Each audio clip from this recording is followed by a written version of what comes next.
Eu falo 1, aí depois alguém fala 2, depois 3 e 4. Aí a gente fica certinho, entendeu? Tá, Eu mas sei aí você onde tem que falar, você encaixar tem que cada um. falar, você tem que falar quem vai falar 1, 2 e 3 e 4, porque senão eu posso falar 2 junto com o Rafik e assim vai. Deixa eu molhar o bico, né? Então o Fernandão fala 2, Rafik 3 e o Luquiba 4. 1. Obrigado, patrãozinho. 2. 3. 8.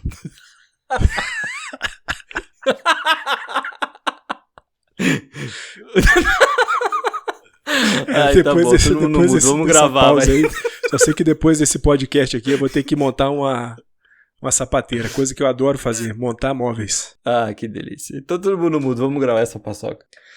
3, 2, 1...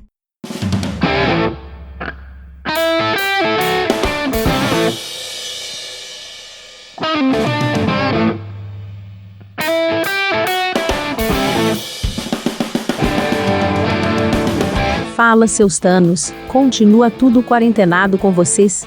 Tá começando mais um episódio do Zonecast, aquele podcast que já percebeu que não precisa das 6 joias do infinito para virar um genocida. Então, chega mais Clê, convoca o Bruce Banner Fernandão, chama os herói tudo Luquiba e vira o Tony Stark Rafik.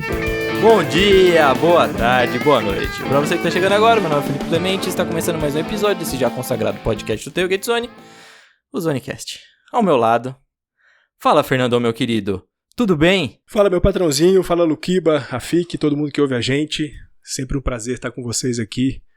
Falar hoje de NBA, falar de Hall da Fama.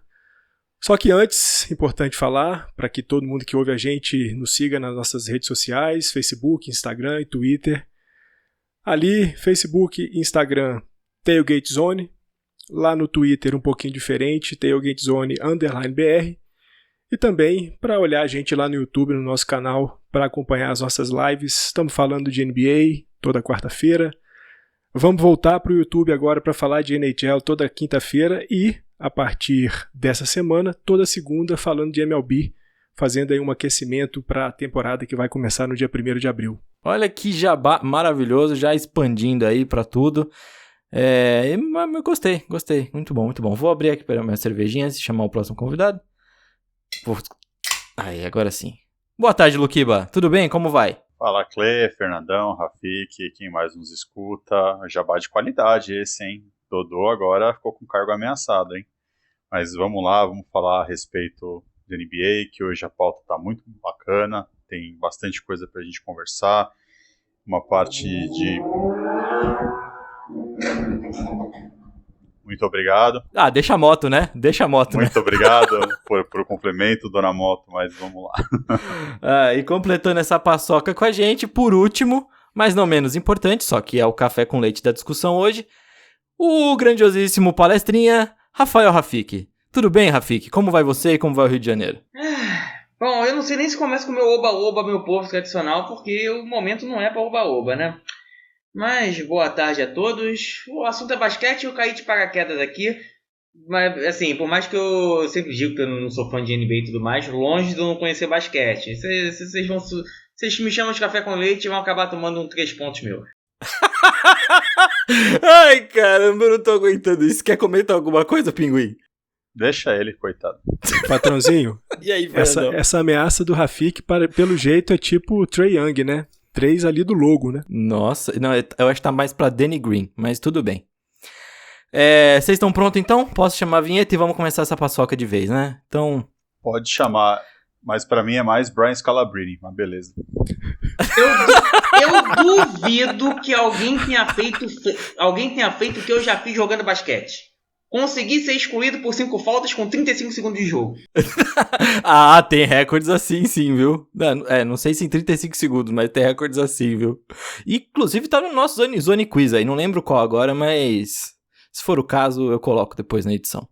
É isso. Paulinha, vinheta. Está no Zone Quiz 34, patrãozinho. Em 1997, um jogador, que eu não vou falar o nome para não dar a resposta, conseguiu deixar sua marca na NBA de forma bem negativa. Esse jogador teve apenas 39 jogos na liga, e um deles foi marcado como o mais infame de todos os tempos. Num jogo contra o Chicago Bulls de Jordan, Pippen e Rodman, o técnico de Dallas, Don Nelson, pediu ao time que atuasse na melhor maneira hack a cheque, ou seja fazendo faltas em Rodman a todo tempo, para que ele chutasse apenas lances livres. Enfim, por conta disso, um dos jogadores de Dallas exagerou na dose e conseguiu acumular 6 faltas em 2 minutos e 43 segundos. Sendo ejetado do jogo bem rápido. Então, resumindo a história, nosso palestrinha é o recordista do basquete mundial mesmo. Toca a vinheta agora.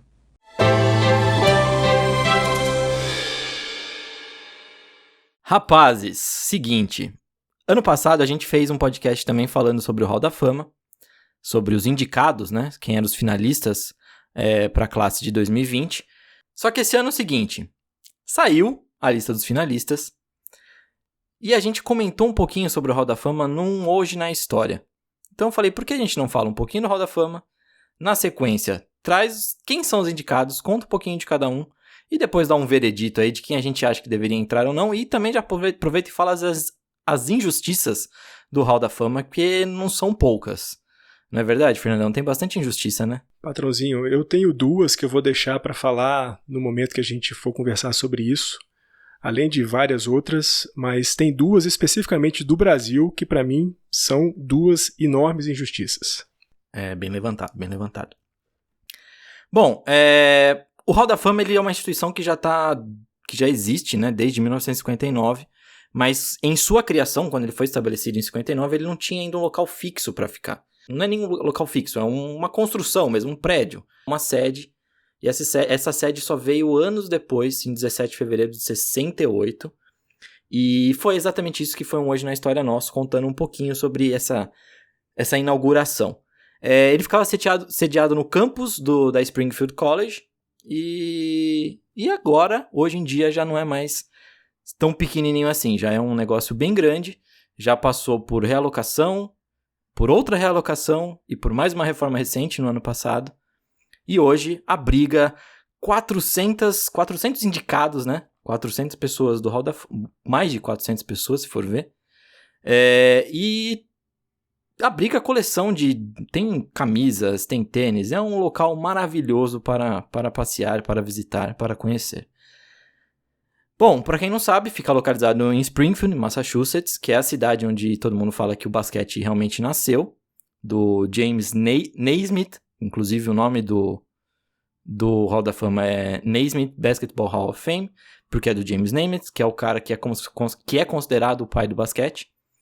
E é isso aí, eu acho que eu já tô falando muito aqui de Hall da Fama, a gente precisa falar um pouquinho de realmente quem foi indicado aí, como funciona esse processo de seleção, se todo mundo que é indicado entra, se tem um número máximo, se tem um número mínimo. No ano passado a gente teve Kobe, Tim Duncan, Kevin Garnett, Tamika Catchings, Kim Mulkey, Barbara Stevens, Ed Sutton, Rudy Tomajovic. E todos entraram. Todos foram indicados e todos entraram. Mas não é sempre assim que funciona, né, Pinguim? Faltou o Patrick Baumann também. Sim, não é sempre assim que funciona. E agora eu vou roubar até a vinheta do nosso querido Rafik Palestrinha, porque o processo é longo, é burocrático, tem várias etapas.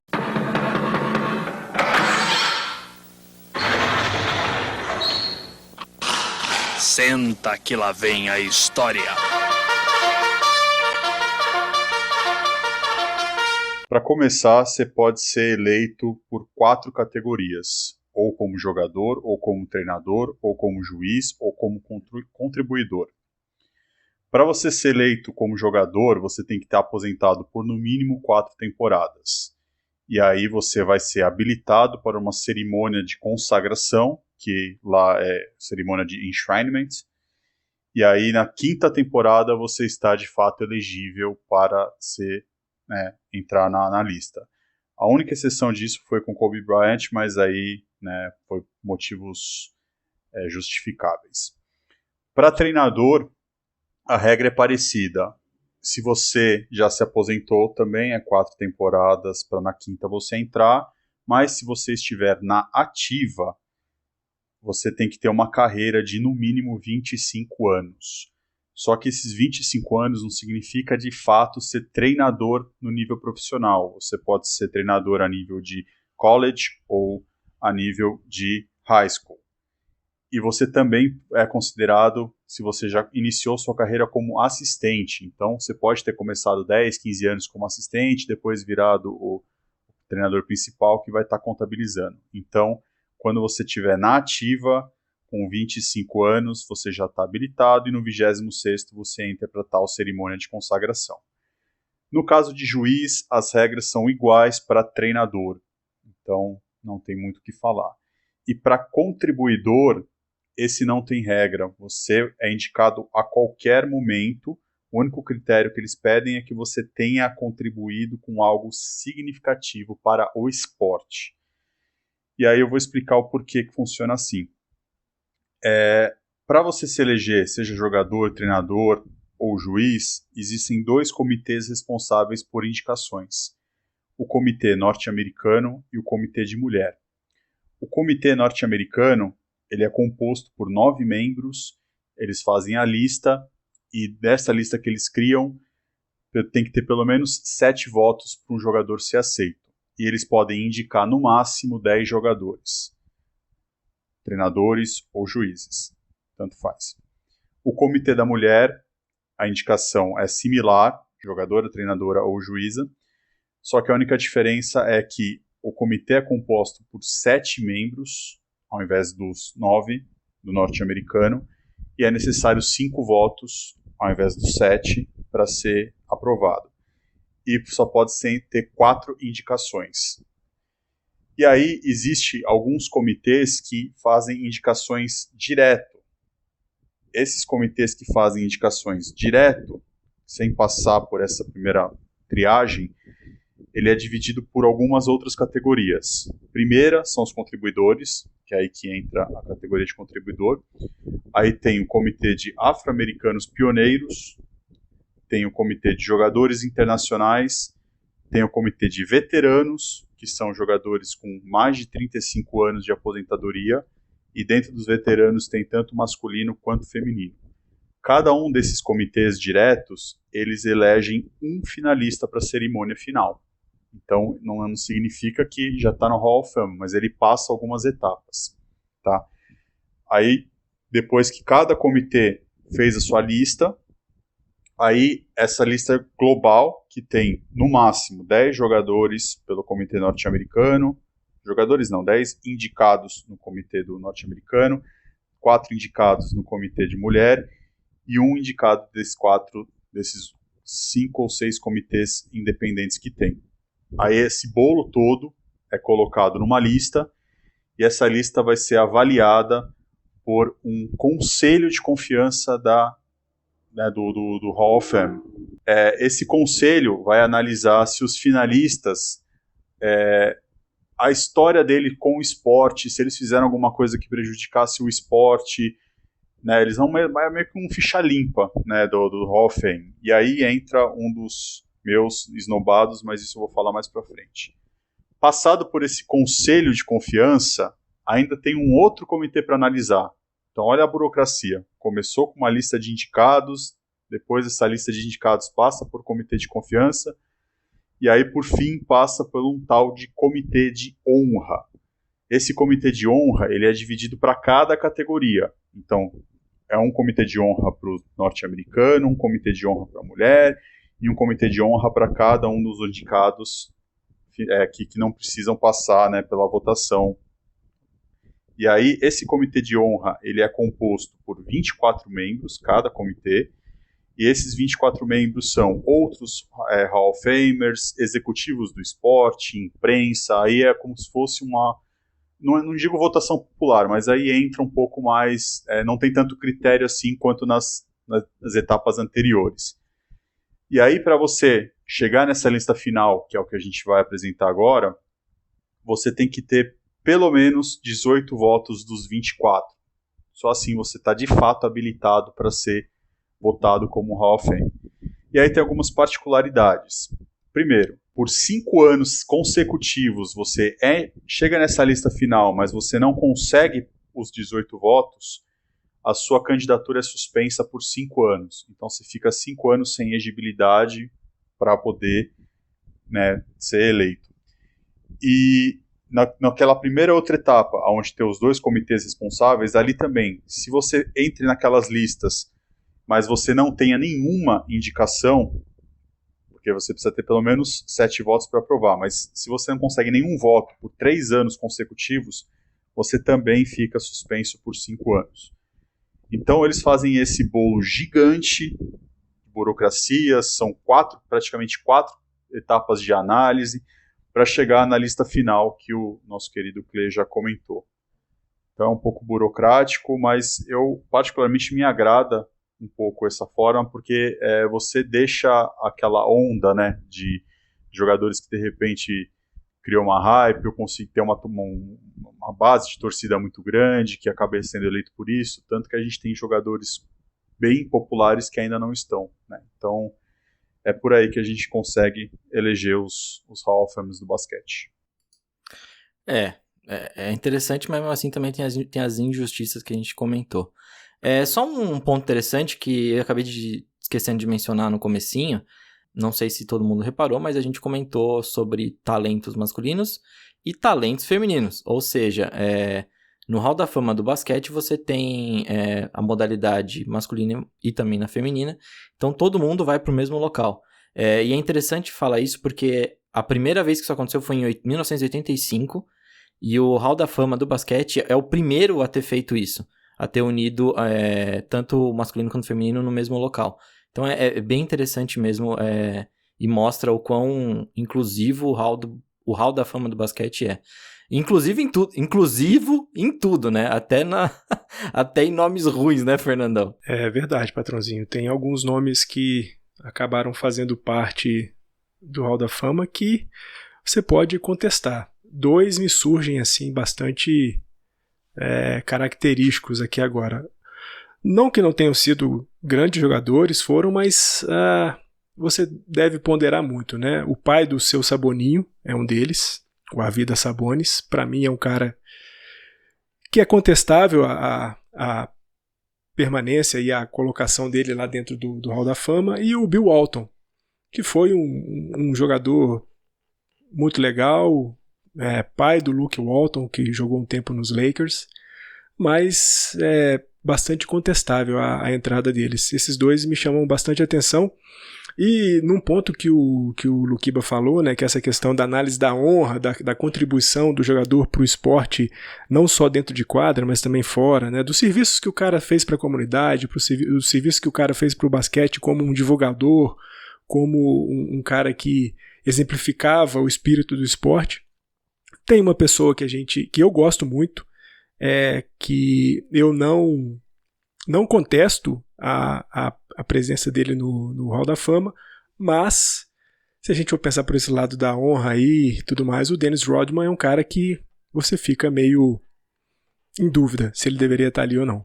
Mas temos brasileiros também no Hall da Fama, temos brasileiros, mas tem brasileiros, só que tem uma falta de um brasileiro, na verdade uma brasileira bem forte também, né, Rafik? Pois é, antes de eu falar disso, só um adendo, que apesar de que o Hall da Fama hoje aceita mulheres, em 99 foi criado um outro Hall da Fama, que não tem nada a ver com esse, apenas para o basquete feminino, tá?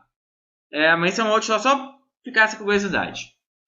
Em relação ao Hall da Fama, nós temos alguns brasileiros no Hall da Fama. O primeiro deles, eu não vou falar em ordem cronológica, não vou lembrar exatamente a ordem cronológica que eles foram indicados, mas o mais conhecido deles, o óbvio, é o Oscar, né? Todo mundo sabe, o Oscar tá lá. E aí vem, quando se pensa em Oscar, logo a gente pensa no basquete feminino brasileiro e a gente pensa numa duplinha, né? Inclusive, dá nome à nossa querida voz aqui do podcast, né? A Hortência e a Paula. E aí vem pra mim um dos maiores absurdos da história do basquete. A Hortência faz parte desse Hall da Fama. Ela tá lá. Mas a Paula, não. Aí eu pergunto, o que seria da Hortência sem a Paula? O que seria a Paula sem a Hortência? É uma dupla inseparável. Não obstante, o Hall da Fama conseguiu separar. Meus parabéns! E além da Hortência e do Oscar, o terceiro brasileiro que está no Hall da Fama é o Biratã, Marcial Biratã Pereira, que fazia parte da equipe campeã do mundo do Brasil. Sim, acredite se vocês quiserem, o Brasil já foi campeão do mundo de basquete na década de 60. Né? E o Biratã era talvez o grande maestro desse time e entrou no Hall da Fama. São esses 3 brasileiros que fazem parte. Mas é impressionante, né? Tá a Hortência e não tá a Paula. Eu não me conformo com isso. Realmente é revoltante. Mas a Paula também não é a única esnobada, né, Pinguim, assim, dos grandes nomes, assim, do basquete no mundo, né? Não, Clay, não é a única. Tem muita injustiça aí ao redor. Eu acho que cada um pode ter até uma lista particular. Pra gente do Brasil, com certeza, acho que até uma ofensa a Paula não tá lá. A Janete também, talvez, poderia ter uma vaguinha lá, até pelo que ela já jogou lá pela WNBA. Mas da minha lista, cara, eu acho que eu tento fazer um pouco mais história. Eu tenho 2 jogadores e um treinador que não estão no Hall da Fama. Primeiro, eu vou começar pelo treinador, mas esse eu acho que tem até uma justificativa, tá? É o Bob Huggins, ele ainda tá na ativa. Ele cara, é um monstro como treinador, né? Ele tem, acho que 24 ou 25 torneios, né, de NCAA 2A. Já conseguiu chegar acho que 9 ou 10 vezes no Six 16, já chegou 4 ou 5 vezes no top 8, finais. O cara tem 900 vitórias na carreira, o currículo dele é gigante, mas a parte, acho que, de ele não estar lá é por conta dessa parte que eles analisam a vida dele por fora, né? Ele tem algumas polêmicas na vida dele, que ele já acumulou, já foi preso por dirigir embriagado, já teve escândalo de bolsa, de ele estar burlando as regras, né, para recrutar. Então acho que é mais por isso que ele não está. Acho que o caso dele até é justificado. E eu tenho, acho que, 2 jogadores para mim que é o que chamam mais atenção. O primeiro, quem acompanha basquete, pelo menos a nossa geração, vai se lembrar, que é o Shawn Kemp. Eu acho que dos grandes jogadores que a gente teve aí nas últimas 3 décadas, talvez é o nome que mais me chama a atenção dos esnobados, né? E aí, puxando a lista dos mais antigos, tem um nome que me incomoda muito de não estar lá, que é o Larry Faust.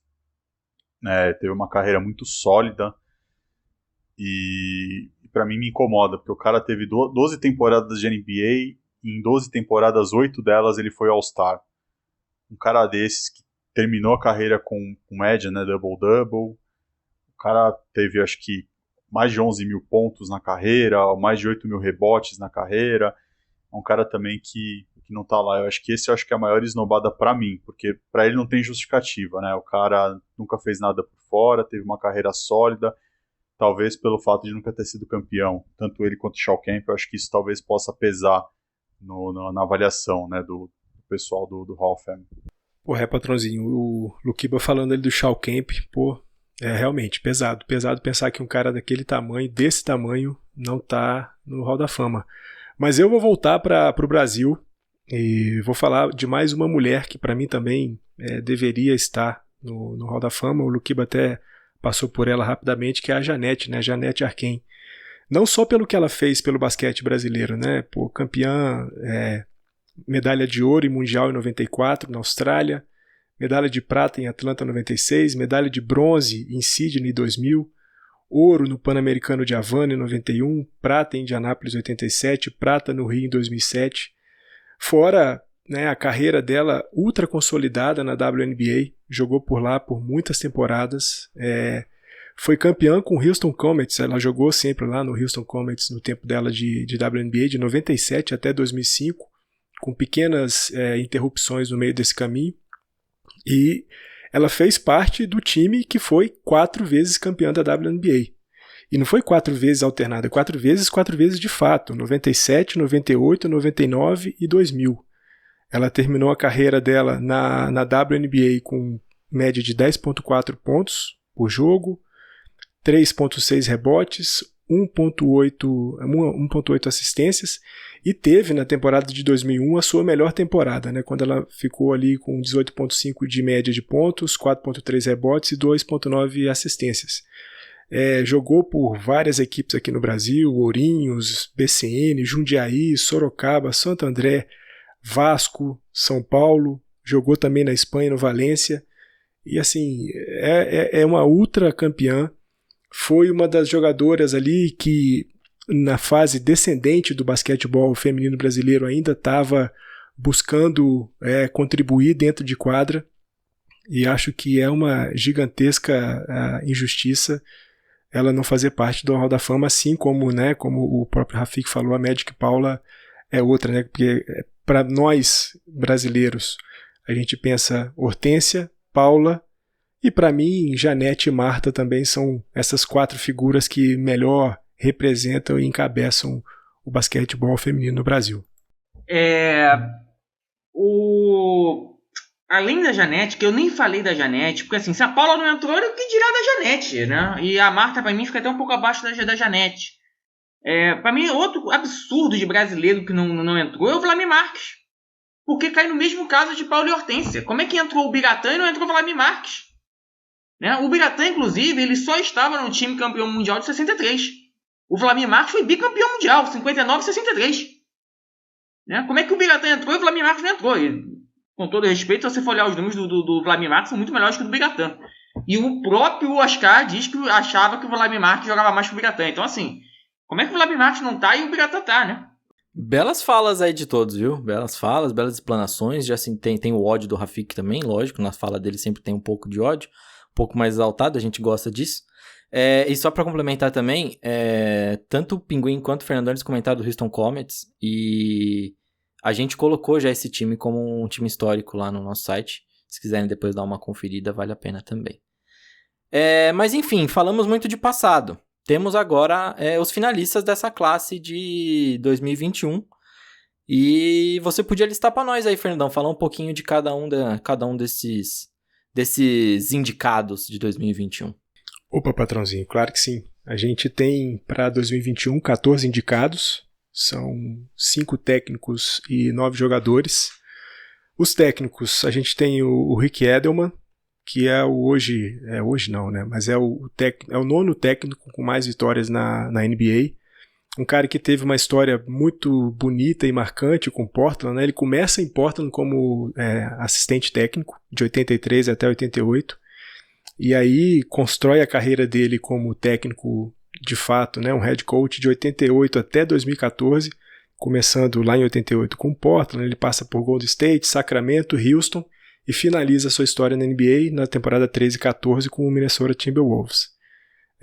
O outro técnico é o Bill Russell, que já é um Hall da Fama como jogador, mas ele está entrando nessa classe como técnico, por ser o primeiro técnico negro da história da NBA.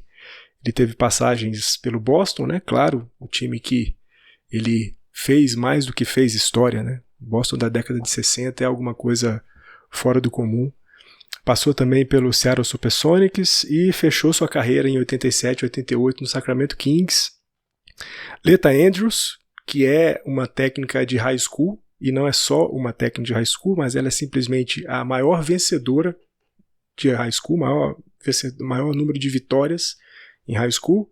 Jay Wright, que é um técnico de college, né? Ele é bicampeão da NCAA com Villanova. E, por fim, a Marianne Stanley, que foi a técnica do ano na WNBA, junto com quando ela treinava o Washington Mystics, e também foi técnica da NCAA. Esses são os técnicos indicados para a classe 2021. Do lado dos jogadores, a gente tem Chris Bosh, né, importantíssimo ali naquele Miami que ganhou 2 títulos. Michael Cooper, gigantesco jogador dos Lakers, de uma fase também ultra vitoriosa dos Lakers ali da fase do final da década de 70, início da década de 1980.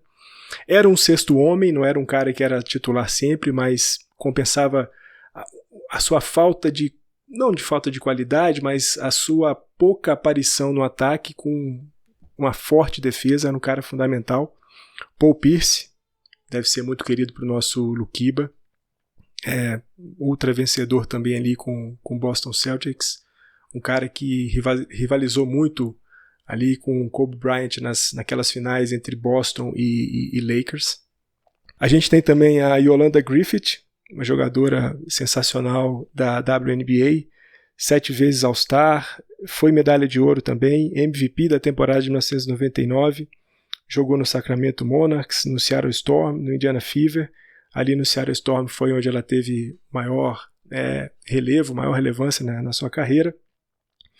A Lauren Jackson, que para mim essa é a escolha de primeira rodada, para mim essa mulher tem que estar já de cara no Hall da Fama. E a gente tinha já 4 jogadores que haviam previamente sido escolhidos. Tim Hardaway, que foi marcante no Golden State Warriors e no Miami Heat. O Marquise Johnson, no Milwaukee Bucks da década de 1970. Ben Wallace, daquele Detroit, que foi campeão da NBA ali no comecinho dos anos 2000. E o Chris Webber, que teve passagem em alguns times da NBA, mas que foi marcante as temporadas dele pelo Sacramento Kings, numa época que o Sacramento rivalizava com os Lakers ali no final da década de 90 e início dos anos 2000. Nome pra danar, hein? E é só nome interessante, hein? Mas quem vai de First Ballot aí, Pinguim? Antes de dar meus palpites, só queria deixar esclarecido uma coisa. Essa lista que o Fernandão disse não é a lista final, tá? Essa lista foi os indicados do comitê dos norte-americanos e os indicados do comitê das mulheres, tá? Os 3 técnicos masculinos e os 7 jogadores fecham os 10 indicados máximos desse comitê, e as 2 técnicas femininas e 2 jogadoras fecham os 4 máximos dos indicados do comitê da mulher. Ainda tem outros nomes a ser indicado, porque tem aqueles comitês que, como eu disse, que eles indicam direto, não passa para essa primeira lista. Então, o comitê de contribuidores tem uma lista de 40 nominados que eles vão escolher um para ser indicado ao comitê final. O comitê dos pioneiros tem uma lista de 13 que vão ser indicado também um. O dos internacionais tem uma lista de 17, eu acho que o nome mais notável dessa lista é o Tony Kukoc, que vai ser indicado um para a lista final. O comitê dos veteranos masculinos, aí se engloba tanto o jogador quanto o time, tem uma lista de 63 nomes, que um vai ser indicado para o final, e o comitê das mulheres veteranas é uma lista de 9, sendo um vai ser indicado para o final. Então, além desses 14 nomes que o Fernandão trouxe, tem ainda mais 5 nomes, que vão ser acrescentados ao, de fato, à lista final, né? São as etapas. Essa é a etapa que os 2 comitês principais decidem os seus nomes finais, aí vão passar por aquelas outras análises que eu te falei, do Conselho de Confiança, do Comitê de Honra e assim por diante. Desses nomes, para mim, o que é, claro, First Ballot, para mim é o Paul Pierce, independente de clubismo ou não, mas dos nomes aí, eu acho que é o nome mais forte que tem. O Chris Bosh também, eu acho que é outro nome que vai entrar logo de cara. O Bill Russell, pela representatividade que ele teve, né, o primeiro treinador negro da NBA. E a Lauren Jackson. Eu acho que esses 4 são os nomes mais certos de entrar. Tem mais 3 nomes que são apostas minhas. Eu acho que o Tim Hardaway deve entrar. Eu acho que o Ben Wallace deve entrar. E eu acho que o Jay Wright deve entrar.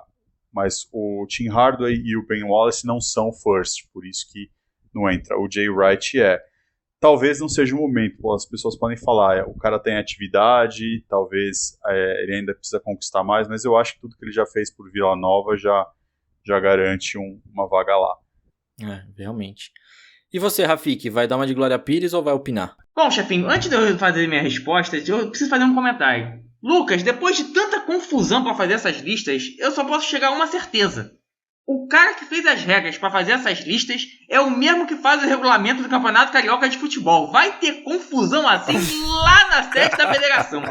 Isso é maravilhoso. Quanto aos nomes, eu acho que tem desses nomes que todos foram falados, tem 2 para mim que são First Ballot óbvios. O Bill Russell por ter quebrado a barreira, e a Lauren, porque o que a Lauren jogou, inclusive no Mundial que ela jogou no Brasil, não é brincadeira. E ela dominou tanto a WNBA como o basquete internacional por seleções. Se ela não for Hall da Fama, eu não sei mais quem é Hall da Fama. Talvez eu seja o Hall da Fama dos podcasts nacionais? Pode ser, Fernandão? Patrãozinho, o meu voto você já tem. Você pode ter certeza disso. Ai, tá bom. O meu voto você também já tem. Eu não posso dizer a mesma coisa da Estrelinha de Toronto. Alguém quer acrescentar mais alguma coisa sobre esses grandes nomes que falamos? Sobre indicações, sobre o que pode ser surpresa, o que não pode? Patrãozinho, eu acho que a gente pode ter uma surpresa aí de primeira escolha, se a gente pensar hoje no valor que o sexto homem tem, né, para a NBA. Já é um prêmio que muitos jogadores buscam, né? A gente já conversou sobre isso no Buzzer Beater, já falamos de Jordan Clarkson como um favorito para esse prêmio. E o Michael Cooper é um cara que fez muito disso, né, pelos Lakers da década de 70 e 80, né, num time que tinha gente que pontuava pra caramba, como o Magic Johnson, o Kareem Abdul-Jabbar, o Jamal Wilkes e o James Worth. Precisava de alguém que fizesse, entre aspas, o trabalho sujo, né? E o Michael Cooper foi o cara que fez esse trabalho sujo e fez com muita competência. Como eu disse, né, 5 vezes campeão da NBA, 5 vezes eleito para o primeiro time de defesa da NBA. Então, é um cara que pode aparecer como primeira escolha. Seria surpresa, mas não é algo que para mim seja impossível. Eu imaginei que o Fernandão fosse falar do Michael Cooper, né? Tanto que quando ele fez a lista dele, ele deu ênfase pela carreira dele no Lakers, né? Então eu já imaginei que fosse. Eu acho que é mais o coração do Fernandão. Eu não acho que vai ser... Na hora que bater no comitê de honra, eu não acho que ele vai conseguir os 18 votos dele, não. Eu acho que para mim, o grande nome, que é a grande dúvida, é o Chris Webber. Porque pelo que ele fez, né, no Fab Five, né, na história, aquela temporada lá, depois na NBA ele teve uma carreira meio estranha, então ele é um cara que tem gente que defende que ele já deveria estar, né, no Hall of Fame, e tem pessoas que acham que é um pouco de insanidade colocar. Então eu acho que esse é o nome mais polêmico dessa lista toda aí. E pra mim vai ser a grande surpresa se entrar. Eu sou do time que acho que a carreira dele não é sólida o suficiente para ele estar no Hall da Fama. Mas, como eu te falei, né, nos palpites, pra mim acho que a maior surpresa vai ser o Jay Wright. Que eu acho que ele é um Hall of Fame, mas talvez as pessoas podem imaginar que ainda é cedo para ele entrar, sabe? Que ele ainda tem um pouco de lenha para queimar, né? Eu acho que já do ano passado ele já deveria estar na lista, né? E não entrou. Então, só de ele já estar nessa lista esse ano, para mim, já é um progresso. Mas aí entra a minha parte de coração. Eu acho que, pelo que ele fez em Vila Nova, ele já deveria estar no Hall da Fama. Mas, para mim, vai ser surpresa se ele entrar. Apesar de eu acreditar de ele ser um first ballot. Muito bom mesmo. Eu acho que deu. Eu gosto dos nomes, gosto da identificação, e o Matoca pediu pra eu avisar isso aqui pra vocês, pra colocar, isso tinha que entrar na gravação, que ele quer o Chris Bosh no Hall da Fama e dane-se. Essa é a opinião dele. Mas, enfim, cada um tem a sua, né? Mas beleza. Só um detalhe. Eu não sei qual Hall da Fama o Matheus tá falando. Se for o Hall da Fama da mecânica, Bosch, pode ser que entre. No do basquete, não sei. A FIC tá pesado hoje, né? Vai pra dica logo, vai, Paulinha. Antes das dicas, só passando aqui para avisar que no dia 16 de maio teremos o anúncio de quem fará parte da classe do Hall da Fama de 2021. Agora, toca a vinheta. Dicas legais, dicas sensacionais.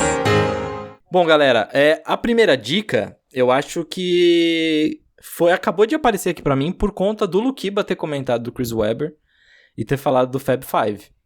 Então acho que a gente não pode deixar de falar desse 30 for 30 que tem na ESPN, que é maravilhoso, contando a história do Fab Five. Com certeza, Cle. É uma dica válida e eu acho que vão ser 3 dicas, porque eu tenho uma aqui engatilhada que eu vou ficar quieto esperando ver qual que é a sua segunda. Rapaz, hoje vai ser caminhão de dicas então. A segunda dica que eu pensei, que eu acho que é legal pra gente falar também, é um documentário que saiu recentemente. Ele chama The Class That Saved Coach K. É um documentário de 90 minutos contando a história do Coach K em Duke. Então ele vai passar por todo o recrutamento e todo o ano de 82, que realmente foi uma classe impressionante de Duke, que tinha lá Mark Allaire, Jay Bilas, Johnny Dawkins, David Henderson, só gente craque, e o treinador que é Hall da Fama e que acho que ninguém aqui é louco de falar que o Coach K é ruim, né?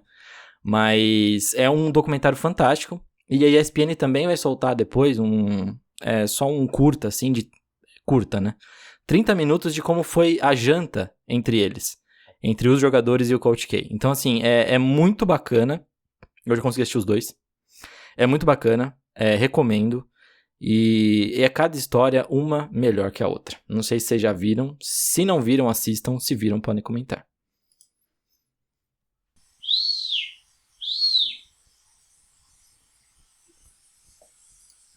Puxa a sua dica então, Luquiba. É que eu não assisti, por isso que eu fiquei mudo, né? Mas é uma boa dica, que eu vou aproveitar esse final de semana aí e assistir. A minha dica é da Locadora Vermelha, também é um documentário. Ele não tem muito a ver com o Hall da Fama, mas eu acho que vale muito a ver pelo impacto social que ele teve. Tá? O documentário chama Rucker 50. Ele conta a história do torneio de Rucker, né, que é uma quadra, né, lá o Rucker Park, que fica no Harlem, Manhattan. E é um torneio que meio que ajudava muito socialmente o pessoal lá. Ele dava oportunidades para jogadores, né? E vocês já me indicaram, então beleza. Então... Esse é o melhor final de uma dica que a gente pode ter nesse podcast. Pois é. Não, beleza. Então, valeu. Mas, pô, mais vale, pô. Vale porque vale esse negócio também, é muito massa. vale. Eu já coloquei na minha lista. A próxima vez que eu for a Nova York, eu tenho que ir nesse troço. Pois é. É bacana demais. Então, apaga tudo, resgata a dica, o podcast que foi da dica, e fica aí o reforço pra assistir novamente. Não, eu vou colocar na lista de novo, sim. Eu acho que tem muita dica que a gente já deu e que acho que às vezes vale a pena a gente pontuar de novo, até pra quem tá chegando agora também, que não tava ouvindo o podcast antes, eu acho que é interessante. Mas é isso. Foi muito bom esse podcast também. A gente tá se superando, é uma semana melhor que a outra, viu? Até quando a gente traz um café com leite, o negócio tá dando certo, viu, Rafik? Pois vocês sabem por quê? Todo mundo sabe que eu não acompanho basquete de forma geral, claro, conheço um pouco da história do esporte, acompanho, vez ou outra, vejo um jogo, não odeio basquete, mas conheço muito menos que o Lucas, o Felipe e o Fernando, que são fãs inveterados, que acompanham, viram noites vendo basquete. Eu faço isso com vôlei, não com basquete. Mas estamos aqui, acho que eu cumpri o meu papel à medida do possível. E de preferir, quando a gente não sabe muito do assunto, a gente faz as piadas, né? Foi o que eu fiz aqui o podcast inteiro. Mas é isso, minhas crianças, meus queridos. Foi muito bom estar com vocês, foi muito bom conversar com vocês. E aquele efusivo abraço. Patrozinho, deixa o meu beijo, meu abraço pra vocês. Rafik, o Kiba, todo mundo que ouve a gente, a Henriqueta que deu o bolo também, não tem problema. A Matoca que quis colocar o Chris Bosh a qualquer custo dentro do Hall da Fama. E eu queria terminar com uma fala, um pensamento do Antonio Gramsci, filósofo revolucionário italiano, que fala muito para o nosso tempo. O velho mundo morreu, o novo tarda a nascer, e nesse claro escuro surgem os monstros. Talvez seja esse exato momento que a gente viva, vivendo um momento monstruoso, sendo liderados por um monstro genocida chamado Jair Bolsonaro. Eu não sou tão culto assim a nível do Fernandão, que eu admiro bastante a inteligência dele, mas eu reforço, né, o momento que a gente vive é um momento complicado. Pensar que há um ano atrás já estava começando esse caminho e algumas decisões equivocadas poderiam ter evitado o que está acontecendo agora, né? Mas também não adianta culpar exclusivamente o governo, né? Eu acho que a população tem que tomar ciência, porque não adianta só cobrar medidas mais duras, né, dos governadores como um todo, né? Não digo só a nível federal, digo a nível estadual e municipal. E aí vai pra festa, vai para apartamento de amigo, vai pra praia, vai pra bar, sabe? Começa a fazer a farra toda e achar que por um milagre as coisas vão acontecer. Então, todo mundo fica em casa, se cuida, evite ao máximo sair, só sai em casos de urgência ou emergência, para quem pode, né, ficar, porque tem pessoas que não podem ficar. Então, vamos tentar ajudar o próximo, porque a situação está crítica e se a gente não fizer a nossa parte, não dá para esperar só que os governadores façam a parte dele. Obrigado aí por nos escutar, não queria terminar com um tom pesado, mas eu acho que o momento que a gente vive não dá também para dar risada, né? Eu acho que tem que ter um pouco de responsabilidade social. Valeu, galera. Eu faço minhas palavras do Lucas, em Tereza, inclusive com a parte que não adianta só ficar reclamando do governo, tem que fazer a nossa parte também, mas também, ao mesmo tempo, também é complicado das pessoas fazerem o certo se o próprio governo não dá o exemplo, ou não ensina, ou não simplesmente repassa. Pior, né? Ele passa informação errada, né? É complicado. E em relação ao Gramsci, que o Fernando muito bem citou, eu acho muito interessante citar o Gramsci, justamente no momento de escuridão, porque você olha hoje para o futuro, eu acho que o pessimismo toma conta não só do Brasil, eu acho que do mundo. Se você pergunta para qualquer pessoa do mundo o que ela acha que vai ser do futuro, o pessimismo vai tomar conta. E há muito tempo eu acho que o mundo não tem uma visão do futuro tão pessimista como a atual. E é muito complicado. E eu acho que justamente a última vez que o mundo teve uma visão, pelo menos o mundo europeu, teve uma visão do futuro tão pessimista quanto a atual, foi justamente o início do século XX, antes da Primeira Guerra Mundial. Exatamente a época que o Gramsci começou a escrever, né? Eu não sei exatamente de qual foi o trabalho que o Fernando tirou essa frase. Eu não sei se foi antes ou depois da Primeira Guerra Mundial. Mas seria interessante ver que a perspectiva de futuro da época do Gramsci é muito parecida com a perspectiva de futuro que nós temos hoje. Por isso eu acho que joga o preconceito de lado. Tudo bem, o Gramsci é muito ligado a pautas socialistas, né, de esquerda, e isso faz com que muitas pessoas tenham preconceito com relação ao trabalho dele. Mas esquece a parte política, vamos pensar só na parte filosófica. Eu acho que a gente tem que aprender, a gente tem que ler e entender um pouco mais esses filósofos do início do século XX, porque o momento que eles estavam passando, seja da direita, da esquerda, do centro, é muito parecido com o momento que nós estamos vivendo, projetando o nosso futuro. É isso, rapazes. Paulinha, você perdeu sua fala final, porque a galera acabou soltando as vozes, é isso. Galera, cuidem-se, cuidem de quem vocês amam, fiquem em casa, se puderem. Se tiver que sair de casa, usem máscara, muito cuidado, álcool gel no bolso, e é isso. Bebam água, mas também bebam cerveja que também tem água, e até semana que vem.